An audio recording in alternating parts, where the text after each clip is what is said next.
llevamos desde el año 2017 publicando informes y trabajos y especiales periodísticos sobre el negocio que hay en torno a la gestión de fronteras. Y este ha sido un ejercicio que pensábamos que iba a ser más corto. Gracias al Centre Delas teníamos financiación para hacerlo, lo cual se merece casi una ola. Venga todo el mundo, gracias Centre Delas, porque en general trabajamos con fondos propios que vienen del apoyo de pequeños y grandes donantes. No tenemos tantos medios donantes, tenemos a gente que nos da un poquitito y gente que nos da mucha pasta. Y tenemos hoy la suerte también de contar no solamente con Jordi, que ha venido desde Barcelona, que es el director del Centre Delas, que no puedo estar más agradecida porque ha tenido una paciencia a la altura del caos que puede llegar a ser por causa, todo debido básicamente a nuestra humilde precariedad, que nos dignifica porque no recibimos dinero público y entonces andamos por ahí remando, pero bueno, otros lo reciben por nosotras, gracias. Y nos acompañan además hoy más personas, aparte de las dos personas que van a presentar el informe, que son nuestro director de investigaciones periodísticas, José Bautista. ¡Un fuerte aplauso para José Bautista! Gonzalo Fanjul, excelentísimo director de investigaciones no periodísticas. ¡Fuerte aplauso para Gonzalo Fanjul!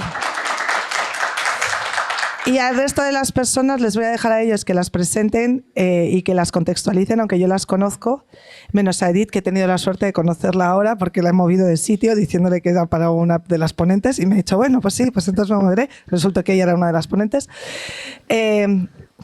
Hola Pablo, y nada, sin más dilación, espero que lo pasemos bien, que estemos bien y que disfrutemos de este informe que nos ha llevado muchísimo trabajo y que representa un poco lo que estamos intentando contrarrestar, que es esa sensación de que a través del control se mejora la calidad de vida y que el control y la militarización y la securitización de las fronteras mejora la gestión de la migración, cosa que no es así.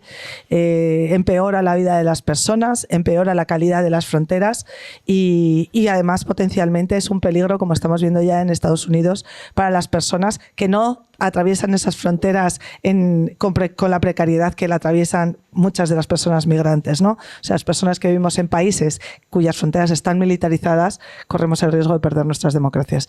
Y ya, sin más dilación, le dejo hablar a Jordi, que espero que hable un poquito más que yo, puesto que ha venido a Barcelona. No. Hónranos con tu sabiduría. Un poquito menos. ¿Se oye, verdad? Vale.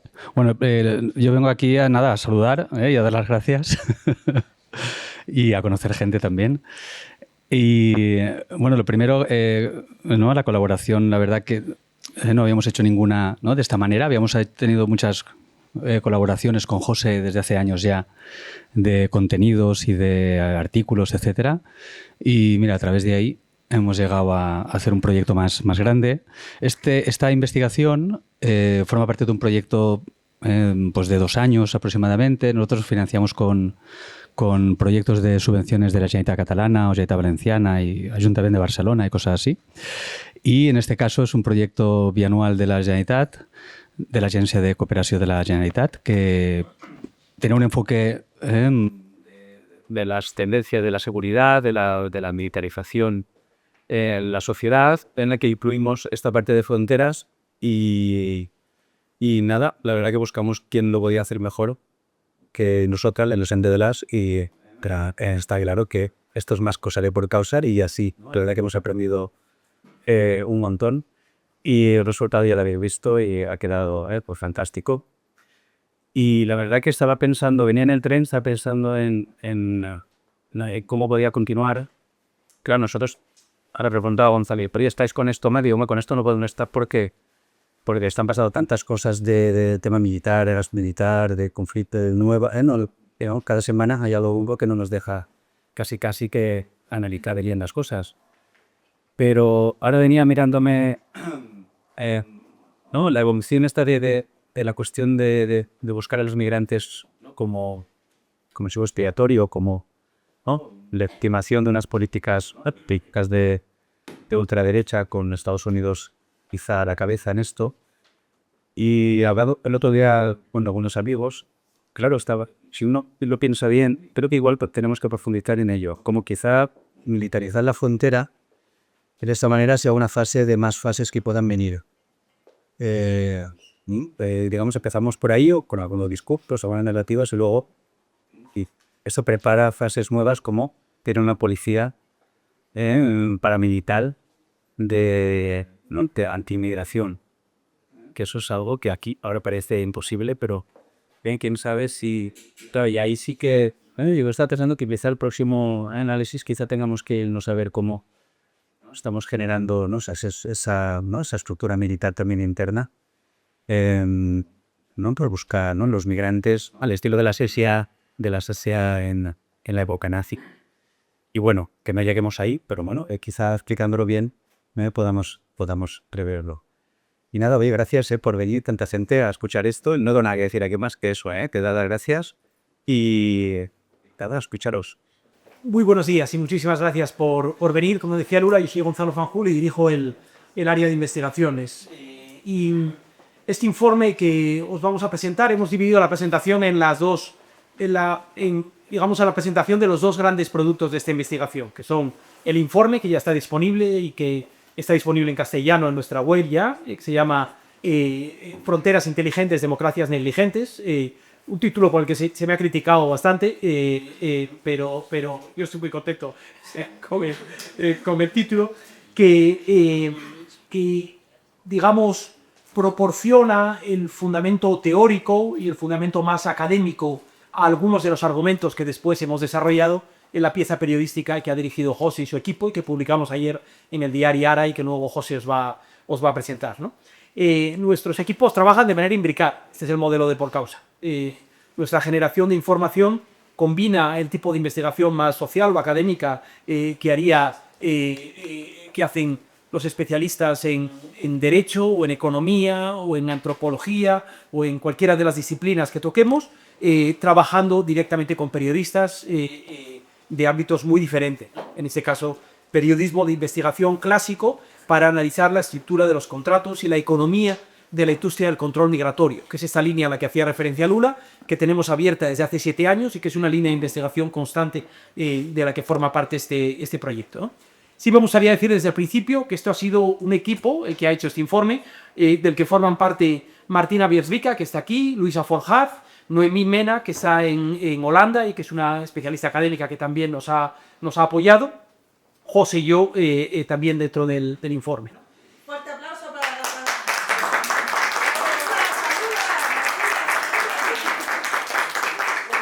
Bueno, el informe sí me gustaría dejar claro que no aporta investigación original, lo que hace es yo creo que un análisis, una reconsideración sobre la base de una revisión de literatura muy exhaustiva, básicamente. Hemos analizado no solo documentación académica, no solo un barrido exhaustivo de los papeles y de los artículos que se han publicado en estos últimos años en relación con un fenómeno que, como sabéis, avanza de manera casi exponencial, que es el incremento, es decir, la expansión de la tecnología en la frontera, sino además también papeles, digamos, literatura blanda de think tanks e incluso información en prensa que se ha publicado de manera más reciente, ¿no? El informe traslada fundamentalmente 5 mensajes que son los que quiero compartir con vosotros hoy de manera muy resumida. La primera es que la frontera inteligente no sustituye al muro físico, sino que lo hace invisible. Y en el informe dejamos claro cómo esto es, en palabras de nuestra compañera Cristina Fuentes, la tercera generación en la reducción de las fronteras del control migratorio, ¿no? La primera generación fueron los muros físicos, y ya veréis luego en la presentación que hace José, Melilla es casi un epítome de cómo ha evolucionado ese muro físico. La segunda es la tecnificación de la frontera y fundamentalmente la externalización de la frontera, es decir, la contratación de países terceros para que detengan los flujos en origen y en tránsito, y esta es la tercera generación, la generación del algoritmo, de la biometría, el muro invisible que no por eso es menos violento en las consecuencias que tiene a la hora de detener los flujos migratorios, ¿no? Las fronteras, según este modelo, ya no separan necesariamente territorios, sino que separan personas. Básicamente, el algoritmo lo que determina es el inmigrante deseado o el que trata de acceder, la persona deseada frente a la no deseada. Y un elemento absolutamente fundamental que destaca a lo largo de toda la investigación es el modo en el que hemos trasladado decisiones humanas a máquinas que heredan todos los sesgos, digamos, de inequidad, de racismo, de xenofobia de los sistemas que los han diseñado, ¿no?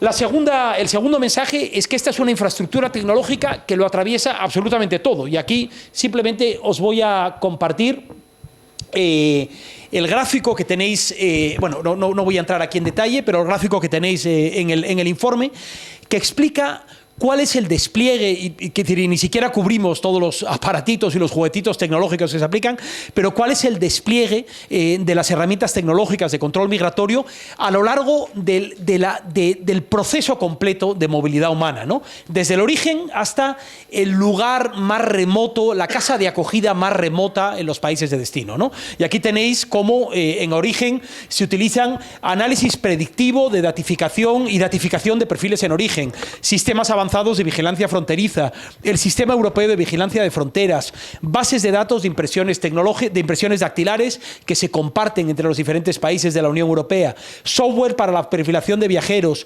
servicio compartido de correspondencia biométrica, sistemas de intercambio de información, modelos de decisión algorítmica en diferentes fases de los procesos de toma de decisiones, análisis automatizados de credibilidad, y ahí damos algún ejemplo pavoroso como iBorder Control, que analiza microexpresiones a la hora de definir, por ejemplo, procesos de solicitud de asilo, ¿no? Vigilancia biométrica y software espía, y aquí José os va a dar algún ejemplo de la participación de empresas de origen israelí en este sentido, ¿no?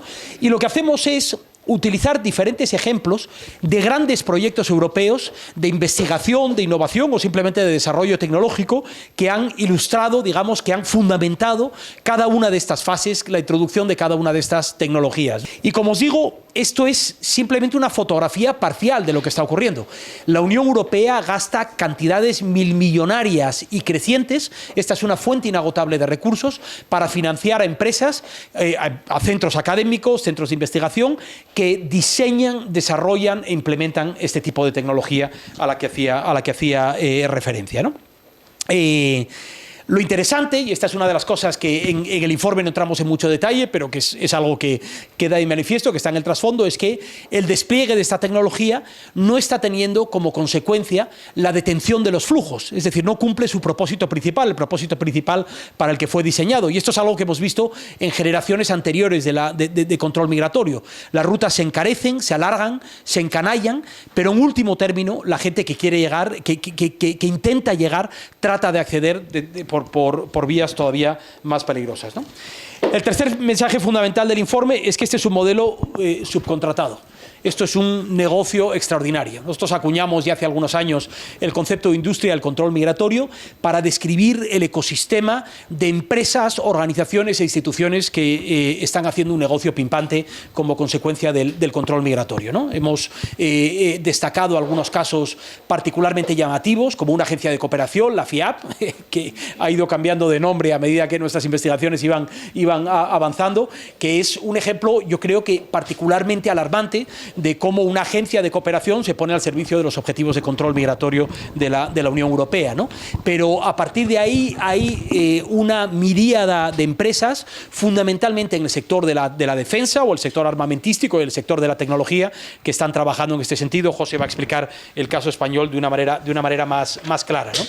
Y una cuestión que queda clara en el informe es que, efectivamente, este modelo de control tecnológico es casi una economía de Star Trek, es de ciencia ficción, algunos de los aparatos que aquí se utilizan. Pero hay cosas que no han cambiado absolutamente nada a lo largo de estos 40 años. Una de ellas es la opacidad y la corrupción inherente al modelo de gestión de la industria del control migratorio.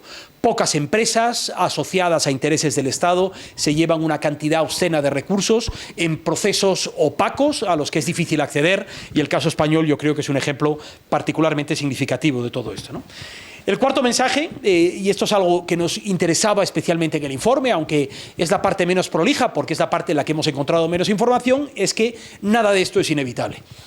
Si la tecnología no es el problema es el gobierno de la tecnología. La democracia tiene que definir cuándo es no y cuándo es cómo en los procesos de control migratorio que se están poniendo en marcha. Y lo que hacemos en el informe es señalar algunos precedentes que pueden ser interesantes en este sentido.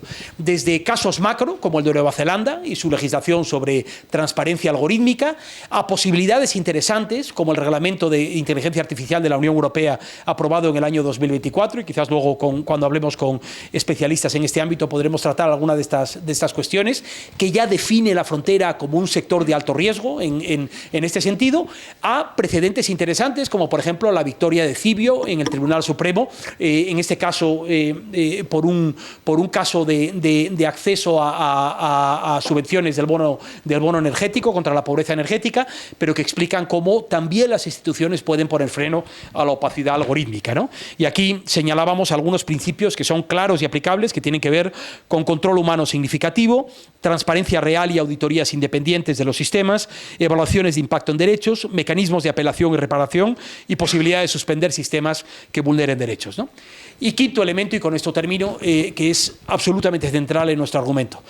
La migración, como en tantos otros ámbitos de vulneración de derechos, es el canario en la mina, es el caballo de Troya.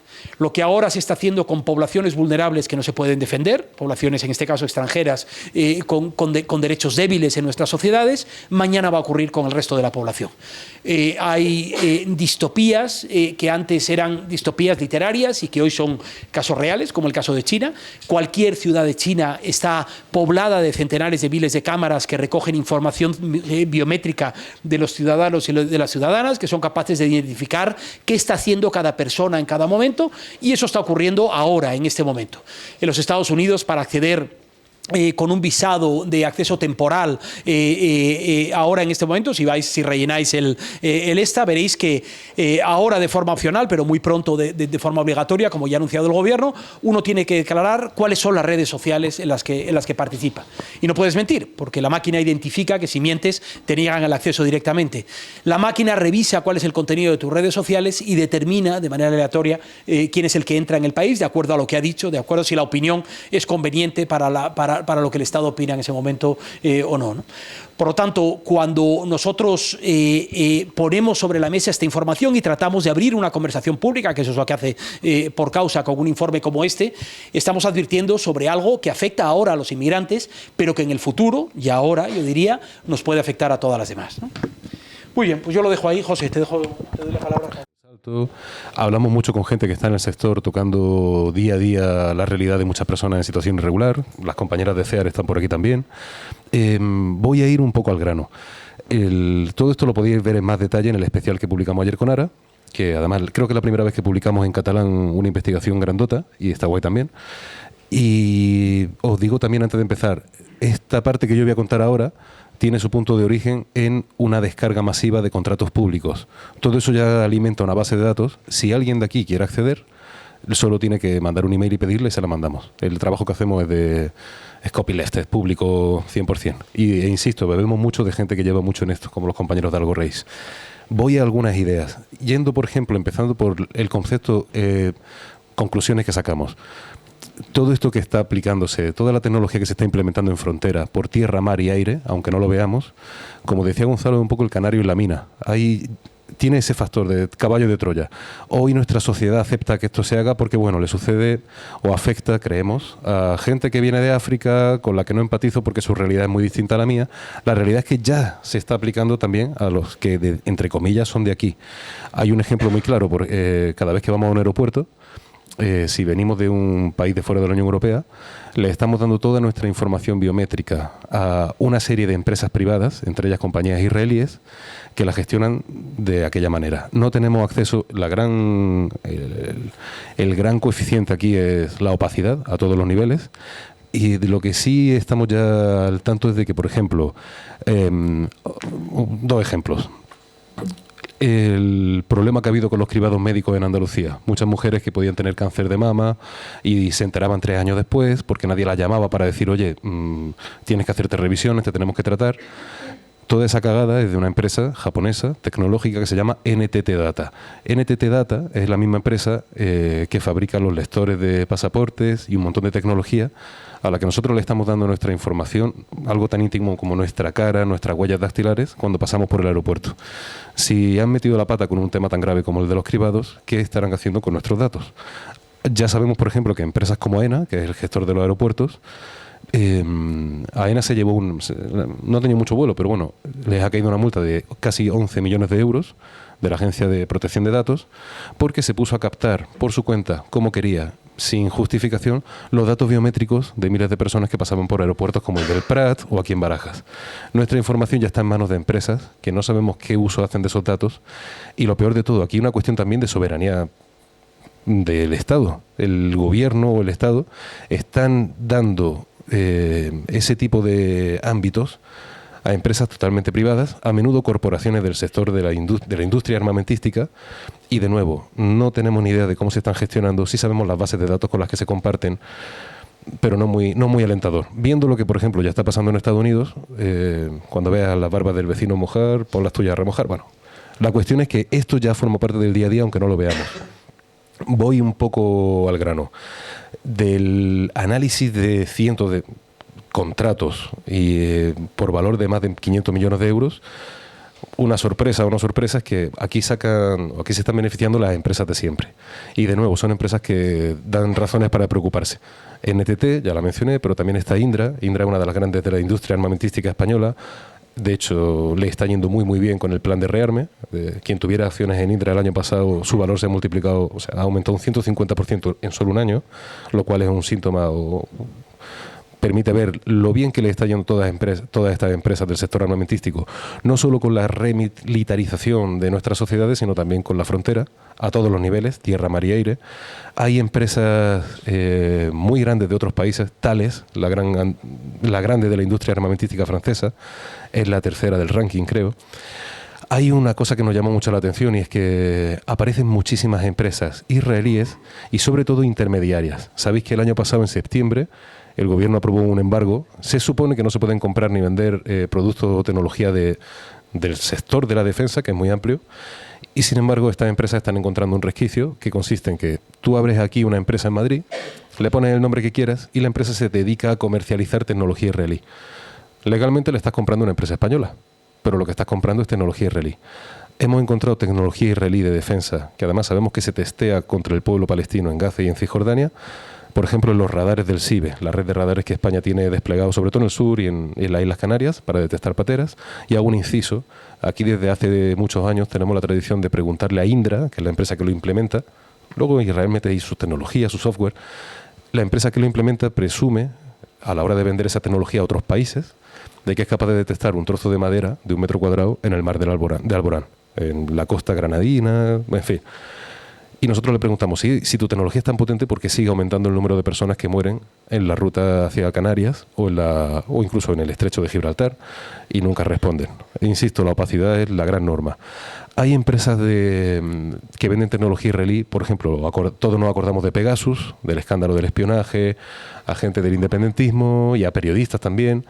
La misma empresa que vende Pegasus es la empresa que está vendiendo otros programas que se usan con la población aquí y sobre todo contra personas migrantes. Ahora después vamos a hablar con Sadi, que es un chico que puede hablar en primera persona de todo esto. Cada vez que una persona llega por vía irregular en Cayuco a Canarias, por ejemplo, de forma sistemática la Policía Nacional le quita su teléfono móvil y usando un programa que se llama Celebrite, de esta empresa israelí, acceden por la fuerza al contenido de su teléfono. Aquí podemos pensar, bueno, ¿y qué? Ahí se están violando un montón de cuestiones importantísimas. Para empezar, para entrar en el teléfono de alguien, tú necesitas autorización judicial. Esto se hace sin autorización judicial. Segundo, hay derechos constitucionales a la intimidad, a la privacidad de tus comunicaciones. Eso se está vulnerando de forma sistemática. Y luego hay otro componente que es el psicológico. Sadi lo contará, pero cuando te juegas la vida en el mar y llegas a tierra, lo primero que quieres hacer es decirle a tu madre o a tu padre que estás bien. Y ese es un derecho que también se le está privando a un montón de gente que llega por vía irregular. Y claro, podemos pensar, bueno, esto no es problema mío, no es problema tuyo a lo mejor hoy, pasado mañana a lo mejor sí. Hay más cuestiones que son preocupantes. Por ejemplo, hemos constatado que se están empleando ya algoritmos de inteligencia artificial en trámites que le cambian la vida a la gente. Por ejemplo, en la concesión de nacionalidad. Hay un proyecto piloto, no se le ha dado mucho bombo. El Ministerio de Justicia, que es el que gestiona todas las... Al final es la institución del gobierno que se encarga un poco del tema de nacionalidad y demás, presumen de que ahorran miles de horas de trabajo o de trámites burocráticos gracias a esta inteligencia artificial, pero no nos permiten ver, no nos dan acceso a los detalles. Sí sabemos que la inteligencia artificial se construye en base a lo que todos nosotros hacemos, es decir, hay un sesgo descomunal y ese sesgo podría estar cambiándole la vida a mucha gente, incluso personas cercanas a nuestro entorno que cumplen todos los requisitos, estancia de 5 años, idioma, demostrar esa cosa que a mí no me gusta la palabra, pero bueno, la ley lo dice así, ¿no? Demostrar que estás integrado. Gente que cumple todos esos requisitos se le está rechazando la nacionalidad. Y sus abogados sospechan que puede tener relación con el uso de inteligencia artificial para algo tan importante. La misma empresa que lleva este proyecto piloto de inteligencia artificial en trámites como el de la nacionalidad es la que en la valla de Melilla ya implementa un sistema de inteligencia artificial que igual toma decisiones en tiempo real a partir de los datos que recaba de todos los sensores que hay desplegados. Lo de Melilla es muy ilustrativo, no solo porque es una frontera terrestre totalmente militarizada, probablemente la que más tecnología incorpora del mundo, por delante de la de Estados Unidos con México, etcétera, sino que también es muy interesante porque a veces se nos olvida, pero en Melilla no había vallas, no había nada. Hasta el año 73 la gente cruzaba, convivía, las familias podían hacer su vida, los chavales jugaban a fútbol con los del otro lado de la línea, porque no había valla, había piedras. En el año 73 se puso una vallita y solo era para controlar un poco los accesos porque hubo una epidemia en Marruecos. Pero de nuevo no había un rechazo al tránsito de personas en ese territorio.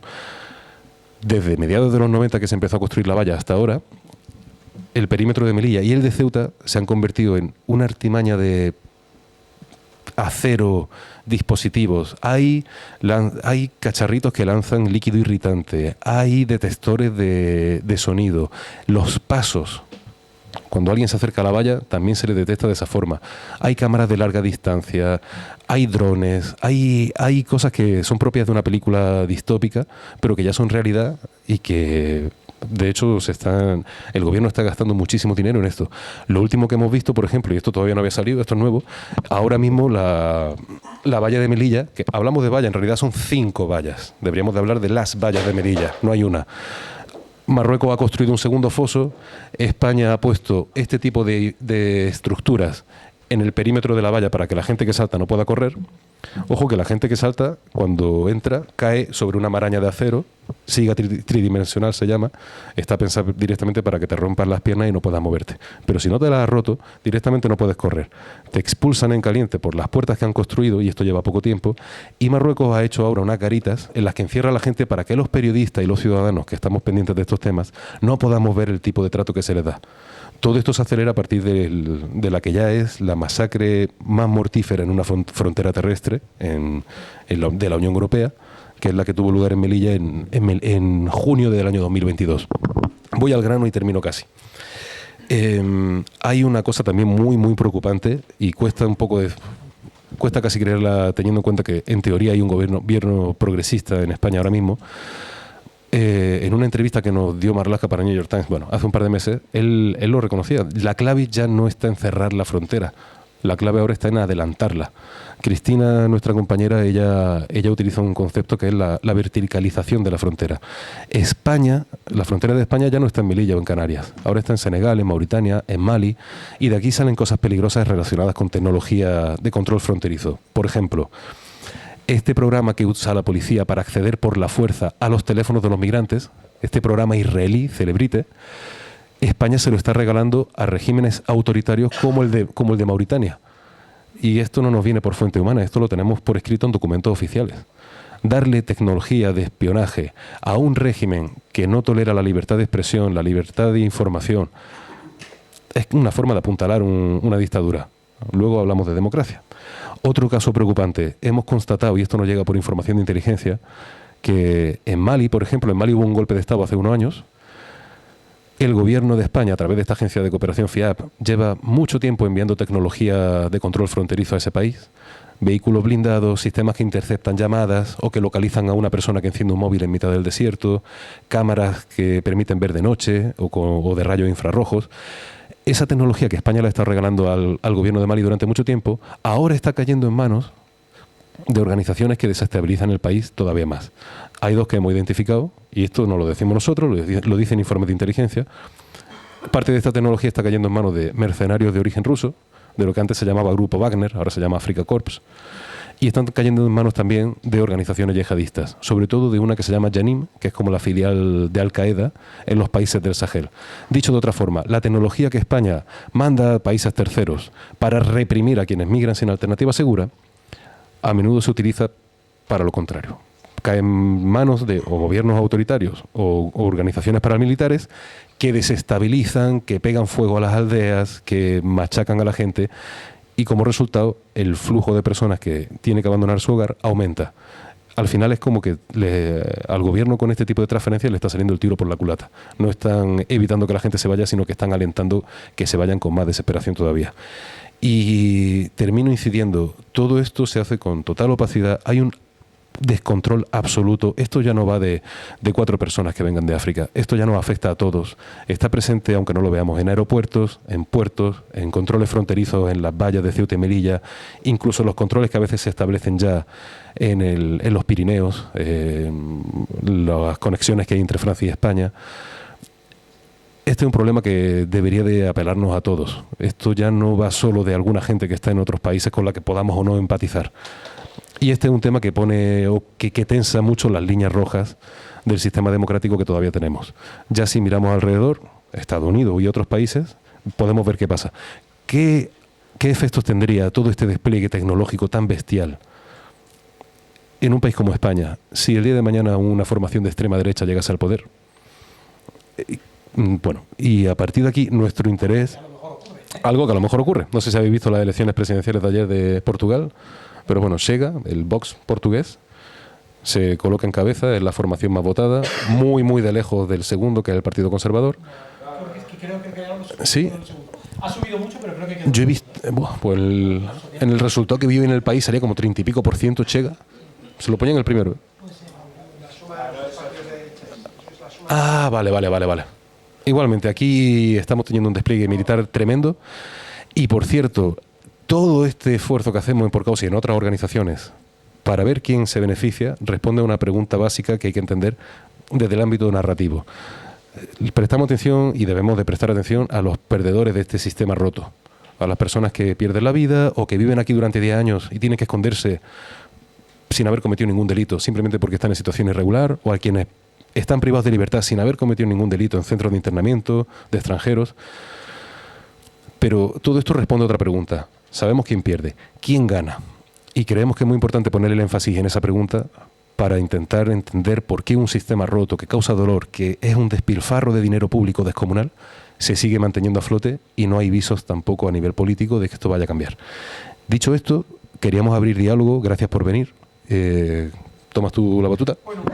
Con Youssef, que está aquí también, Political Watch, Belén Agüero, que es una de las organizaciones que analiza desde la perspectiva ciudadana, no solo las cuestiones migratorias, cuál es el papel que la digitalización tiene en los derechos ciudadanos. Pero nos gustaría empezar con una historia mucho más cercana, que es la historia de Sadi. Sadi, si quieres... Lula, ¿traduces tú? Bien, bueno. ¿Tienes que traducir tú? Está bien. Nunca dirijáis Por Causa. Perdón, que no voy del guión un poco. Familia, os presento a Sadi Traoré. A esta altura yo ya puedo decir que es un amigo, no una fuente. Sadi... Es una persona, una fuente, no. No, a ver, sinceramente, yo conocí a Sadi, ahora yo te explico en francés, Vieto.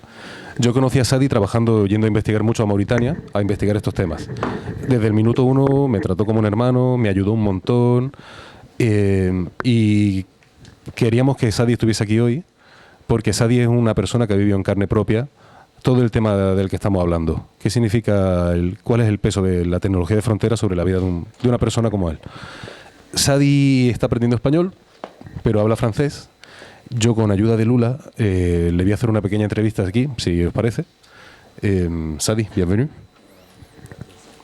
Est-ce que tu peux nous expliquer un peu ton parcours? Tu es parti de Mali, tu es passé par Mauritanie, qu'est-ce qui s'est passé? ¿Puedes explicarnos tu recorrido? Te fuiste de Mali, pasaste por Mauritania, ¿qué te pasó? Vale, buenos días. Buenos días. Me llamo Sadi, soy de Mali. Vale, lo siento, je ne m'exprime pas bien en español. Lo siento, désolé. No se explica bien en español, lo siento mucho. Vale. ¿Por qué te fuiste de Mali? À cause de la guerre ¿Por la guerra? et la campagne militaire aussi. Utilice le micro. Comme ça. Ok, vale. C'est à cause de la guerre que j'ai quitté chez moi et la campagne militaire aussi. Por la guerra y la campaña militar.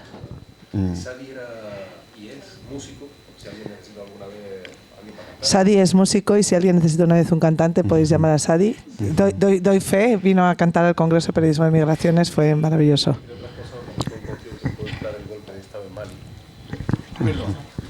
Él en su momento, antes de salir de Mali, él organizó un concierto en contra del golpe de Estado militar que hubo allí.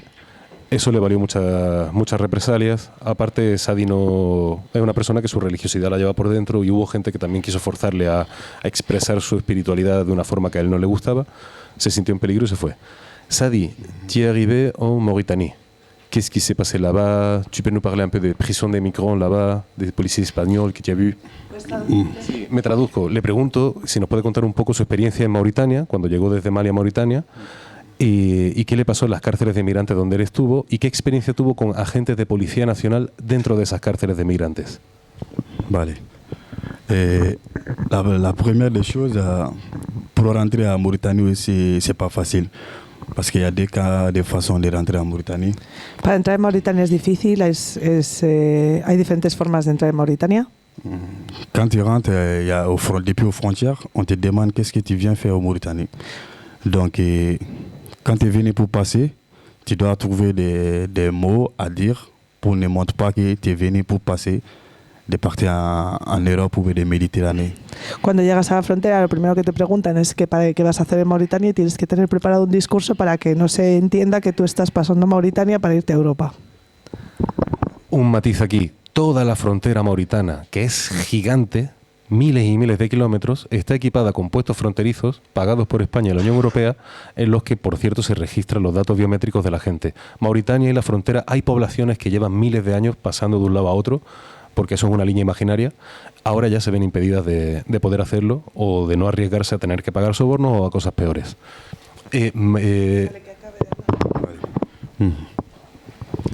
Bon, quand moi j'ai vu l'occasion de rentrer en Mauritanie, la première fois j'ai tenté de passer à la Méditerranée, on était 113 personnes dans les pirogues. La primera vez que llegó a Mauritania intentó pasar a través del Atlántico a Canarias, me imagino, y eran 113 personas en una barca.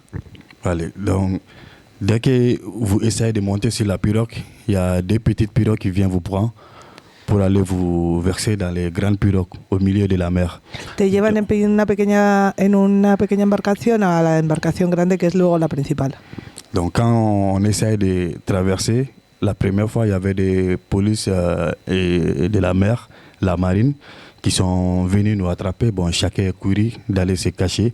On nous a attrapé 53 personnes, moi avec certaines nationalités. Il y a des Ivoiriens, il y a des Camerounais, il y a des Maliens aussi dedans. La primera vez los interceptó la Marina y había gente de muchísimas nacionalidades africanas. Donc quand on vous attrape la nuit même, on vous amène dans un endroit lié caché, l'endroit que personne au courant. Et en arrivant là-bas, on vous laisse là-bas pendant 2 jours. Cuando te cogen, te llevan a un sitio que está escondido donde nadie te puede encontrar y te dejan ahí durante muchos días.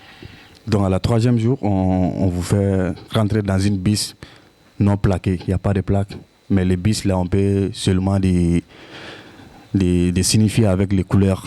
C'est un bus jaune. Donc on vous met dedans et allez vous déplacer dans une autre prison. Ok, el tercer día les llevaron a una estancia que no tiene placas, pero que tiene colores. Entonces era la estancia amarilla.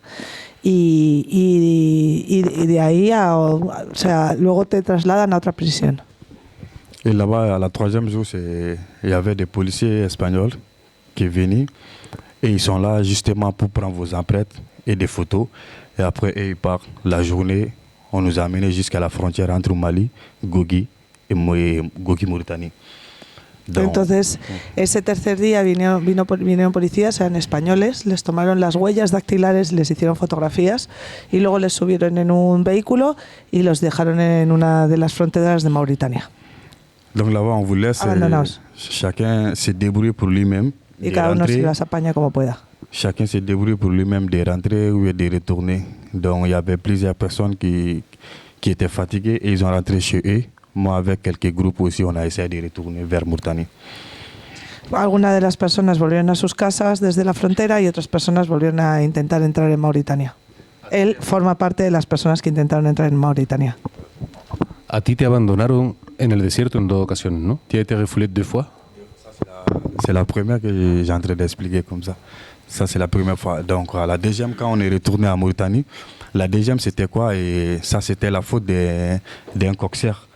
Tu vois, donc, lui, il nous a rassemblés dans un lieu pour prendre chacun de son transport.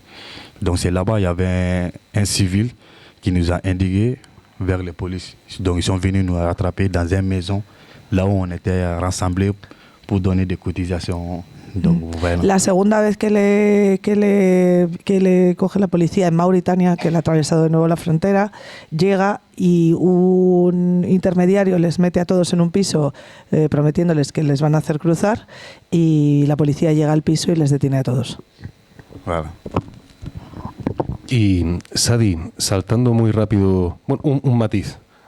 A veces hablamos del problema del colonialismo. España a día de hoy, en Mauritania, por ejemplo, tiene más de 80 guardias civiles y más de 20 policías nacionales desplegados de forma permanente, usando helicópteros, quads, vehículos, trabajando codo con codo, pillando en cárceles de migrantes, donde no se da ni comida ni agua a la gente, pillando los datos biométricos, las huellas de todo el mundo. Esto está pasando, esto es una forma de neocolonialismo. Sadi, te pregunto, tú finalmente pudiste llegar a las Islas Canarias en enero de 2024. ¿Qué pasó cuando tú desembarcaste? Dès que vous arrivez, avant que le bâton de sauvetage ça vienne, il y a un hélicoptère qui vient au-dessus de vous d'abord. Donc on dirait que c'est cet hélicoptère-là qui donne la signal. Après quelques bouts de minutes, vous voyez des bâtons de sauvetage qui viennent envers vous. Donc quand nous sommes arrivés, on était nombreux. Quand les bâtons a essayé d'approcher, il y avait des gens parmi nous qui étaient contents, effrayés, en paniquant, ils voulaient paniquer tout le monde. Donc à cause de ça, ils n'ont pas descendu pour nous sauver. Donc il nous a jeté une corde pour attacher ça dans notre pirogue et en même temps ils nous tirent vers la bord de la mer. Vale, Donc, les identificó un helicóptero, el helicóptero dio la señal, llegó una barca de socorro de las costas canarias. La barca no les salva, sino que les tira una cuerda y los remolca hasta el borde, o sea, hasta la costa. Y dentro de la piragua había gente que estaba extremadamente contenta porque llegase el salvamento y gente que estaba absolutamente aterrorizada porque llegase el salvamento. Donc arrivé là-bas, au bord de la mer, il y avait les premiers Croix-Rouges avant qu'on vous amène au commissariat des Canaries. Donc là-bas, ils vous demandent de vous déshabiller. Tout, voilà, on vous verse un peu de l'eau en même temps. On commence à prendre les gens qui sont tombés malades. Et la même nuit même, on nous a amenés vers le commissariat. Donc arrivé au commissariat, là-bas, on vous fouille. Tout ce qui est avec toi, on t'arrache ça. Les téléphones, tous les objets, on t'arrache ça pendant 3 jours avant qu'on vous amène à Tenerife. Y nada, la llegada a Canarias es al consulado de Mauritania y en el consulado de Mauritania es donde tiene lugar, sí, ¿no? No, Cruz Roja y Cruz Roja Comisaría. Ah, bueno, es que él ha dicho consulado. Sí. Bueno, pero supongo que sea comisaría. Y bueno, y ahí es donde les tienen 3 días, toman los datos y les quitan el teléfono. y les quitan el teléfono. Sadi, qu'est-ce que tu as pensé par rapport au téléphone? Ils ont retiré ton téléphone Ils t'ont versé le téléphone 3 jours après. Qu'est-ce que ça signifiait pour toi? Bon, c'est pas moi seul parce que c'est les idées de tout le monde. Parce que dès que vous arrivez, la première des choses qui vient dans la tête, c'est informer vos parents. Surtout moi, avant de monter sur la mer, ça faisait 4 ou 5 mois. Je parle au téléphone avec ma mère. Donc, elle n'était même pas au courant que je dois venir ici. Donc, dès qu'on m'a arraché le téléphone, ça m'a fait regretter même de monter sur les pirogues. Parce que j'étais pressé d'informer ma mère que je suis bien rentré en Espagne. Mais on ne nous a pas donné ces chances jusqu'à la troisième jour. Et ça a trouvé ma mère, il était déjà au courant. Il a vu mes photos sur les réseaux. J'ai dit donc, Vale, José le ha preguntado que cómo se sintió cuando le quitaron el teléfono y se ha dicho, no solo yo, todos nos sentimos muy desubicados porque con el teléfono lo usamos para avisar a nuestras familias. Entonces yo ni siquiera había avisado a mi familia de que estaba cruzando en la piragua. En el momento en el que me quitan el teléfono, yo lo primero que pienso es, Dios mío, mi madre no sabe que he cruzado, alguien se lo va a decir, no va a poder hablar conmigo y va a pensar que me ha pasado algo, ¿no? Entonces realmente el hecho de que les quiten el teléfono es... lo que le expresa es esa sensación de la pérdida de contacto con la familia que lleva teniendo contacto con su familia desde que llega a Mauritania, es decir, no para de estar en contacto con sus familiares y en ese momento cuando se lo quitan pues no tiene esa capacidad de contactar hasta pasados muchos días. Y claro, el día que él llamó a su madre ya sabía que él se había embarcado y que lo había atravesado. Y para terminar, Sadi, tú llegaste a España en enero de 2024. Tú quieres pedir asilo, pero no has pedido asilo todavía. ¿Por qué? ¿Qué problema hay?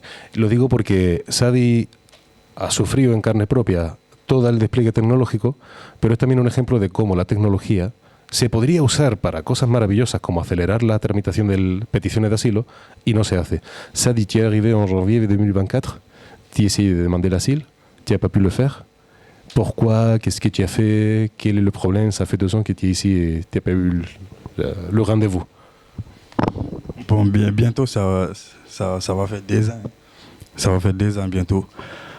Bon, les problèmes aussi, bon, on nous demande de faire l'appel téléphonique. Donc, l'appel téléphonique, il y a plein de personnes qui essaient d'appeler aussi. Donc, c'est une question de chance. Parfois, tu peux commencer pendant 2 heures, mais à la dernière minute, tu te décourages. C'est juste ça jusqu'à maintenant. Donc, quand je pars à n'importe quelle association, c'est la même chose qu'on me dit. On te donne un numéro, tu fais l'appel. Ou bien tu prends un avocat quelque part, tu le payes, il te cherche un rendez-vous. Bon, jusqu'à présent, c'est ça. Quand même, je me débrouille avec des petits boulots. Donc, jusqu'à présent, j'ai la courage avec moi, Inch'Allah. Bueno, Sadi llega hace 2 años. Lo que le dicen es que tiene que llamar a un número de teléfono y en ese número de teléfono le van a dar las citas para para poder solicitar el asilo. Y en 2 años no ha conseguido, no lo ha conseguido todavía, ¿no? Solicitar el asilo. Bueno, ya puedes empezar a llamar a primera hora de la mañana y tirarte todo el día y no te van a coger el teléfono. O a veces cogen el teléfono, pero no eres capaz de mantener de trascender en la solicitud. Y da igual a qué organización vayas a ver, todo el mundo te va a decir lo mismo, tienes que llamar por teléfono. Y luego tienes la opción de contratar a un abogado que te va a cobrar por horas para llevarte, para hacer el trámite por ti. Y bueno, él sigue intentándolo todavía a día de hoy, han pasado 2 años. Y aquí sí que yo creo que José y yo, podemos añadir que hemos ido viendo pasar a Sadi por todas las provincias de España, por todas, para ver si a lo mejor algún teléfono funcionaba mejor. Y no hay ninguna forma, bueno, todas las personas que estáis, a lo mejor se lo podéis mencionar, porque todas las que estáis aquí sabéis que se están vendiendo las citas. Es una vergüenza el tema, es decir, que es una cosa que se resolvería tan fácil, es una pena que no haya podido venir Cibio, tan fácil como tener una tecnología a disposición de la petición. De verdad que es dramático ver una cosa así. Sadi ahora se gana la vida como puede, con trabajo en situación irregular, en el campo. Las naranjas que nos vamos a comer mañana probablemente hayan pasado por manos de Sadi o de otra persona en situación irregular, es verdad. Las llamadas no funcionan. Cuando en una ocasión, yo recuerdo que te fuiste a Zamora, bueno, ahora se está pensando en irse a Ferrol, vive en Alcira, ha recorrido ya media España intentándolo, no hay cita en ningún lado. En una ocasión respondieron el teléfono en Zamora.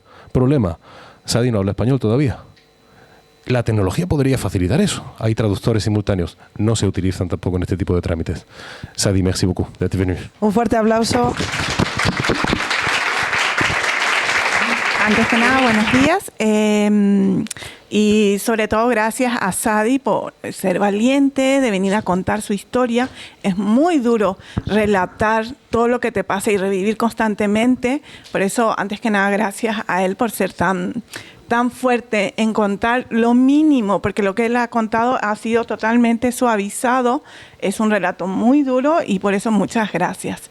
Esto para nosotras es la norma, no es una excepción. Cuando dicen fenómeno, o sea, no es un fenómeno, es un sistema de control que establece para discriminar, para practicar el racismo, el colonialismo, esta estructura que parece que está fuera en las fronteras, que por cierto las fronteras ya son privadas, ni siquiera ya son nuestras, porque están economizadas por empresas que van ganando este dinero sobre nuestros cuerpos, estos cuerpos que no son los normativos, los europeos, por los cuales es más fácil hacer estos estudios para saber después cómo aplicar de distintas formas. Está diciendo el compañero que si se aplicara realmente de manera positiva, de manera real para el beneficio de las personas sería más fácil.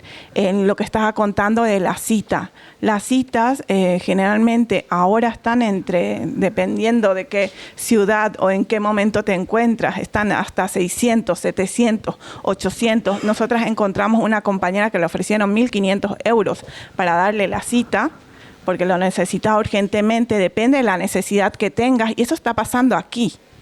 Entonces, las fronteras que parecen invisibles para nosotras son reales.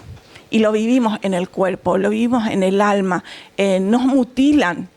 Como estaban diciendo, lo contamos muy fácilmente, se cae en la frontera y el que puede se levanta y el que no sigue. Entonces eso es lo que pasa, el que no se queda en el camino, el que no se muere, al que no le maltratan y eso no se ve. Y cada vez lo están intentando cerrar más y que esta tecnología, porque lo que están intentando es que no estar atendiendo constantemente, por eso las citas están como en un cuello de botella, sino que una tecnología que ya nos discrimina, nos deshumaniza y que nos lee de una forma directamente deje de leernos y sea un problema de que, ay, no, sabes que aquí no pusiste bien la X y por eso no te estoy dando la cita.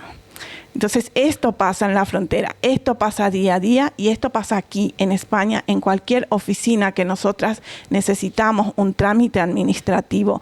Regularizarse es una carrera de obstáculos constante, donde constantemente estamos más en el suelo que corriendo sobre la valla. Y me quedo ahí. No aplaudamos.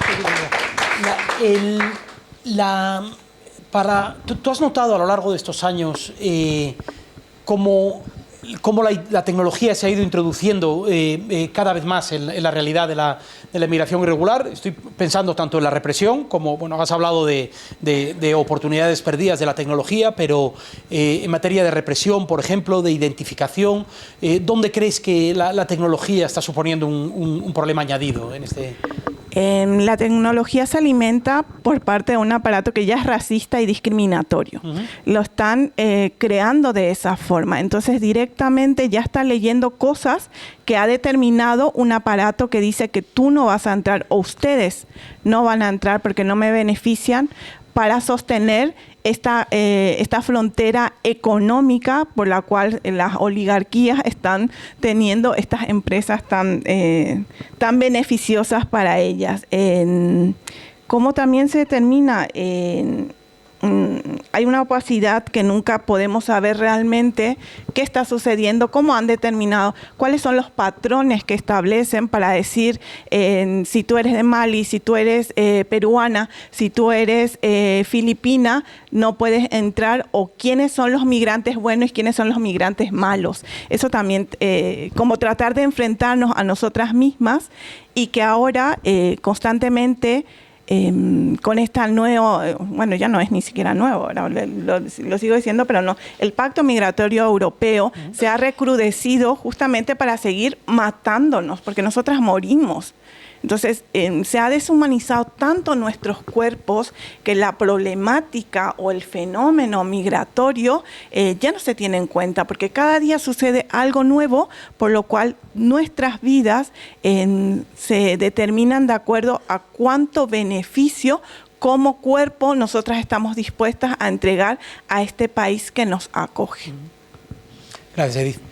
Belén, para continuar contigo,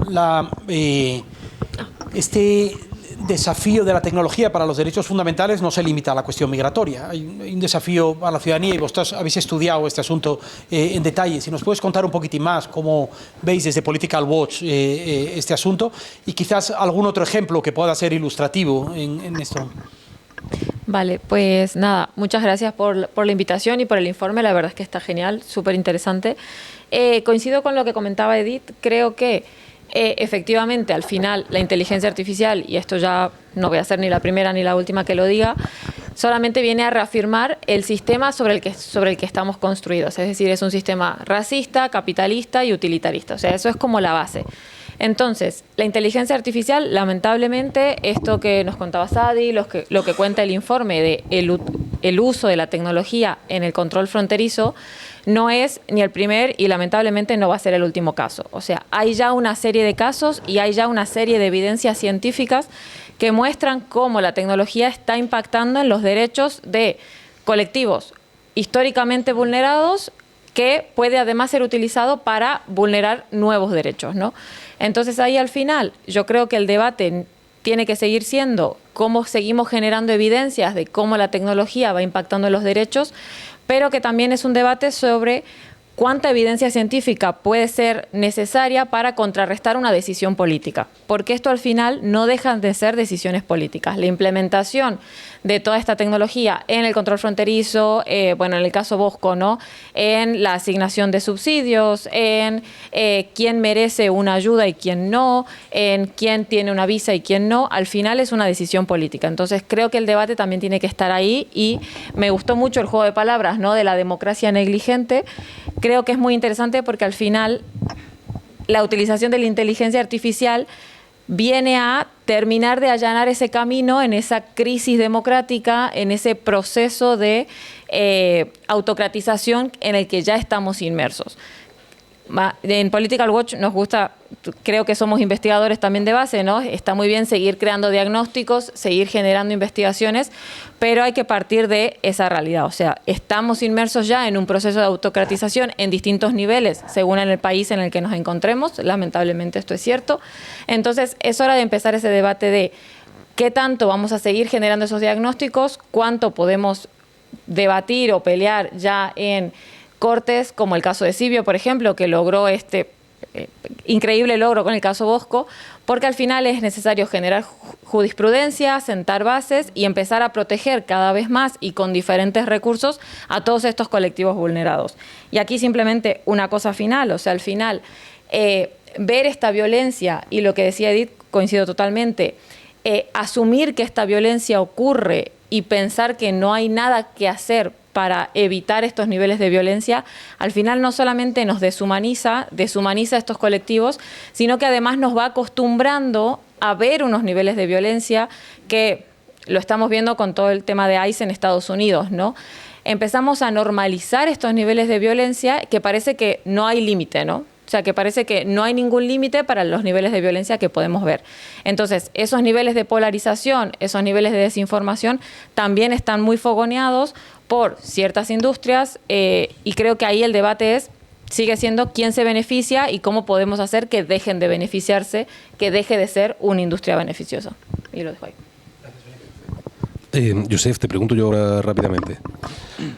Aparte de todo el trabajo que tú haces como investigador, centrándonos un poco en el trabajo que hacía en Algo Race, o Algo Race, según se diga, quien no la conozca, organización de referencia para estos temas, tecnología de frontera, uso de algoritmos en sistemas de control migratorio, de lo que vosotros vais viendo día a día, ¿qué es lo que más os preocupa ahora mismo? Y te pregunto también, dándole la vuelta a la otra cara de la moneda, ¿qué oportunidades estamos perdiendo en este ámbito de tecnología frontera? Sí, bueno, por centrarlo. Bueno, primero de todo, enhorabuena por el trabajo y muchísimas gracias por la invitación. Por por centrarlo un poco en el tema de la mesa, en realidad nosotros hicimos hace un par de años una investigación en la frontera que repite algunas de las cosas que habéis explicado bastante bien. Y en ese momento nosotros hablábamos de infraestructura sociotécnica, ¿no? Y nosotros intentamos, cuando hablamos de IA, hablar siempre de sistemas sociotécnicos. Porque, como bien han explicado las dos compañeras que están aquí acompañándome, estas tecnologías se circunscriben en un contexto y unas lógicas. Y esas lógicas pues, son los reglamentos, un sistema educativo, etcétera, etcétera, cultural, político, racial, ¿no? Y además esto es súper visible en la frontera sur de España y de la Unión Europea por la propia explicación que habéis dado, porque no solo se combinan las tecnologías, sino que se combinan cuestiones tampoco... Bueno, en realidad también son tecnologías, ¿no? Un foso también es una tecnología, ¿no? Pero sobre todo se visibiliza esa externalización también, ¿no? Porque ahí la dependencia con Marruecos es fundamental. Y de hecho, en esa investigación que hacía la compañera Nayara Belleo y Carlos Lancho con ayuda de Ana Valdivia y Javier Sánchez Monedero, el guardia civil lo que nos decía es que tenían una dependencia brutal de las autoridades, de las autoridades marroquíes, y que sin ellos no sería toda esta tecnología que la Unión Europea, y estoy citando, no sería de mucho sin las manos y los brazos de las autoridades marroquíes, ¿no? Entonces, bueno, eso también es otra tecnología, ¿no? A mí sí que me gustaría, aunque me he apuntado una cosa, voy a decir otra cosa totalmente diferente, y es, a mí me gustaría centrarlo en una cosa que no se ha nombrado, no porque nos lo sepamos, sino porque tampoco da el tiempo para tanto, ¿no? Pero son los marcos normativos que se han ido acompasando a todo esto. Porque todo esto es absolutamente vulnerador de todos los derechos que existen.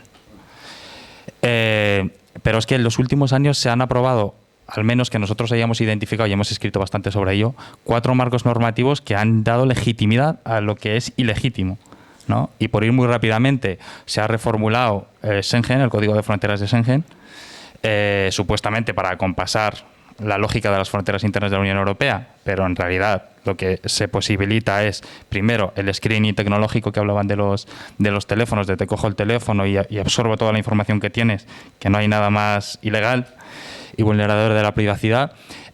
Por otro lado, en esa reformulación de Eurodac, de Schengen, ya me estoy yendo, se dice, por ejemplo, también que se posibilitarán los controles de aquellas personas sospechosas de ser inmigrantes irregulares.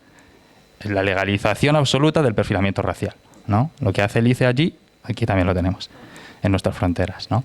Me voy al otro porque nos daría para mucho, ¿no? Pero, por ejemplo, también se ha modificado y se ha reformulado, se ha aprobado el AI Act, ¿no? El AI Act establece una serie de riesgos y una serie de prohibiciones que dice determinadas tecnologías están prohibidas bajo todos los conceptos y todos los escenarios posibles porque vulneran y son un atentado para las personas. Pero se pueden utilizar con personas del sur global y por lo tanto se pueden utilizar en las fronteras. Y todo aquello que está prohibido con la población europea se puede aplicar a las personas que son del sur global. Y además no solo eso, sino que hace cosas tan kafkianas. Bueno, en realidad no es kafkiano, ¿no? Viene muy a la lógica de la Unión Europea, pero hay tecnologías que no se pueden comercializar dentro de la Unión Europea porque vulneran derechos humanos, pero se las podemos vender a los países africanos. Entre otras muchas cosas, ¿no? Que hace este tipo de... Y además, hablabais de una cosa que es, por responder, luego lo comentaré, pero hay alguna cosa buena que tiene, que es que apuesta por la transparencia, pero luego esa transparencia va a estar muy condicionada a lo que las empresas digan de sus sistemas, ¿no? Pero bueno. Y luego, rápidamente, se aprueba el PEMA, como ha comentado la compañera, que eso ya es el acabose, ¿no? Estoy hoy, que no se nota que estoy nervioso. Pero eso ya es el acabose, porque por un lado, aquí hablaba el compañero de e-border control, ¿no? Ese es un sistema que se le va a dar legitimidad a través del PEMA. Y lo que hace es algo tan absolutamente pseudocientífico y falso como los detectores de mentiras. Porque se basan fundamentalmente en el reconocimiento biométrico y en las expresiones microfaciales desde la lógica de lo que esas expresiones representan en la Unión Europea y sobre personas blancas. Hay muchísimos experimentos que evidencian que las reacciones emocionales en Marruecos no tienen nada que ver con las que de Mauritania, como para que encima tengan que ver con las de las personas caucásicas, ¿no? Entre otras cosas, ¿no? Además de que se va a decidir el asilo a través de sistemas de IA, la IA te va a decir si tienes derecho a asilo, o vamos a externalizar y a crear centros de privación de libertad que van a estar todo el rato monitorizados por tecnología, esas personas. Y luego, por último, y ya voy cerrando, se reformula Eurodac, que como dicen Javi y Ana, compañeros de Algo Reis, Eurodac lo que hace es la omnipresencia. Decía Gonzalo, las fronteras se convierten en invisibles. Dicen Javi y Ana, las fronteras se convierten en omnipresentes. Están allí donde estemos, ¿no? Y lo que va a hacer Eurodac es precisamente eso, ¿no? Tiene 400 millones de personas datificadas, todas personas de su global, que las va a ir controlando de dónde van y dónde tienen que estar, ¿no? Entonces, yo considero que todas estas tecnologías son, y va a sonar polémico, pero hacen exactamente lo mismo que hace el ICE, solo que aquí, ¿no? Y tendemos mucho a señalar lo que pasa en los Estados Unidos, pero también lo tenemos aquí. Y eso es lo que nos preocupa, porque además no se limita a una cuestión migratoria. También lo has comentado tú antes, ¿no? También se vuelca sobre las personas racializadas y esto se ve en los barrios, la vigilancia policial, en las citas, etcétera, etcétera. Y ya me callo porque creo que... Y Yosefi, rápidamente, pensando un poco en esto que necesitamos utopías, ¿no? Sí. ¿Qué usos podría haber o se le podría dar a la tecnología para ir en una dinámica contraria? Mira, sin ser muy radical... el relator de Naciones Unidas contra la desigualdad dijo en 2020, y lo repitió en 2022, dijo, lo que están haciendo los Estados miembros es utilizar tecnología de la sospecha, tecnología que está volcada sobre la población para ver si defraudan o no, si cometen un delito o no, si tienen derecho a una ayuda o no, y además desde la sospecha siempre. Y lo que decían desde Naciones Unidas es, ¿por qué no se utilizan todos esos recursos que están invirtiendo los Estados miembros en vigilar y castigar, en resolver las situaciones estructurales de pobreza y desigualdad? Y lo que aquí habéis comentado también, ¿no? Porque no hay esa intencionalidad, ¿no? Y yo sí que creo que hay que apostar por, sobre todo, siendo ya racionales y... realmente ¿qué podemos hacer? Es luchar por quebrar esa opacidad, porque hay una opacidad brutal. No sabemos cómo se toman esas decisiones, aunque nos impactan directamente en nuestros derechos. Y tenemos que conseguir que existan registros de sistemas, que sepamos qué hacen esos sistemas, tanto públicos como privados, porque solo así los podemos denunciar, podemos ir contra ellos, podemos saber qué está pasando y podemos organizarnos en contra.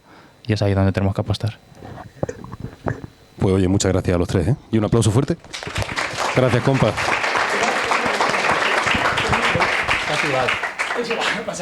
Quedaos esto, si queréis, porque lo que nos gustaría ahora es abrir un poco la conversación diálogo, y que sí. podáis intervenir también.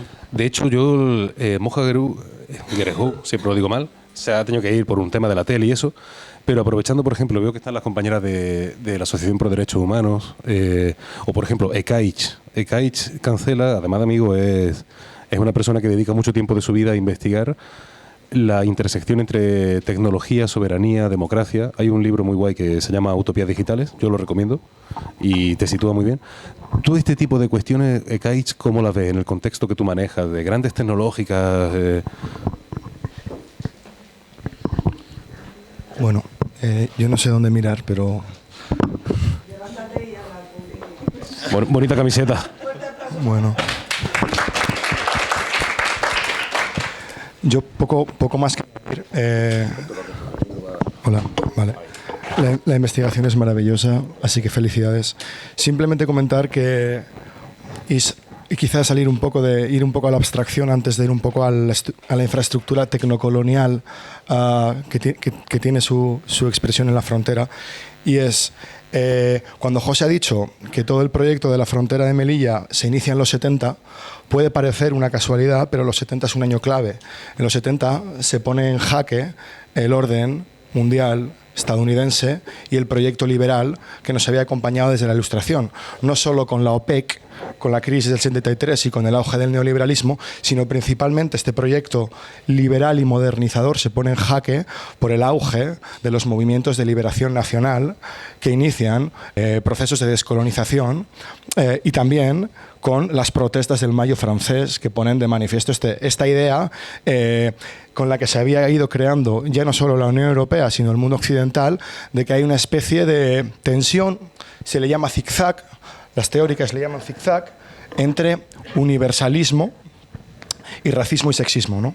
Por un lado, el universalismo permite salir de posibles sistemas de castas y permite seguir explotando a la fuerza de trabajo racializada y feminizada, pero al mismo tiempo el racismo impide al universalismo condensar su proclama de igualdad, ¿no?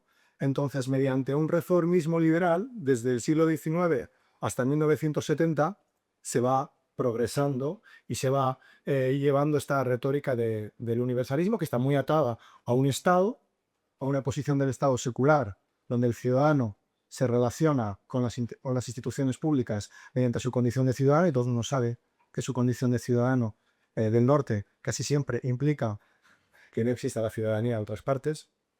Y además, todo esto se crea con una idea de la civilización occidental, en último término, nos va a salvar, y que llevan a cabo una lucha contra el bárbaro del sur y, por supuesto, el sistema humanitario, democrático de los derechos humanos nos va a salvar a todo esto. ¿Qué pasa en los 70 y qué ponen de manifiesto Bush, Reagan y los que principalmente empiezan con las tecnologías de la frontera?